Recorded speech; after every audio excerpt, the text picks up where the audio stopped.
नमस्कार प्रणाम। हमें राघवेंद्र स्वागत बा आप सबके इन खबर के भोजपुरी चैनल पे। स्वामी प्रसाद मौर्य द्वारा देवी माता लक्ष्मी पर दिहल गए विवादित बयान पर पद्म विभूषित जगत गुरु रामभद्राचार्य द्वारा जम के हमला बोलल गए।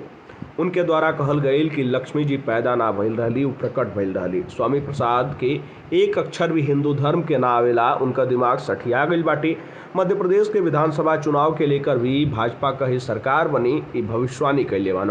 मंगलवार के अमोदवन स्थित निवास पर जगत गुरु द्वारा पत्रकारन से बातचीत में ई बात कहल गई। जब सवाल पूछल गई कि स्वामी प्रसाद मौर्य तक कह रहल बाने कि वो जगत गुरु के संत ही ना माने न माता लक्ष्मी के स्वरूप पर अभद्र टिप्पणी कैले बान, ए पर उनके द्वारा जवाब दिहल गई कि अगर स्वामी प्रसाद उनके संत ना मनिह त का उनका संतत्व चल जाई।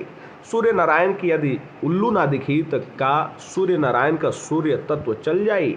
उल्लू के पास आँख ही नहीं खे तो सूर्य नारायण कैसे दिखिया।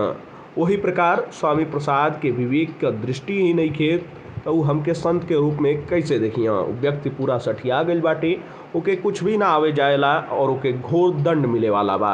ओकर हिम्मत होके तो सनातन धर्म पर हमसे आके शास्त्रार्थ करे, ओके कभी भी सद्बुद्धि ना आई। एकरे अलावा मध्य प्रदेश में हो रहल विधानसभा चुनाव के लेके जगत गुरु द्वारा भविष्यवाणी कल गई। उनके द्वारा कहल गई कि सब मंगल हुई, ए बार भाजपा का सीट जरूर कम आई, लेकिन सरकार भाजपा का ही बनी।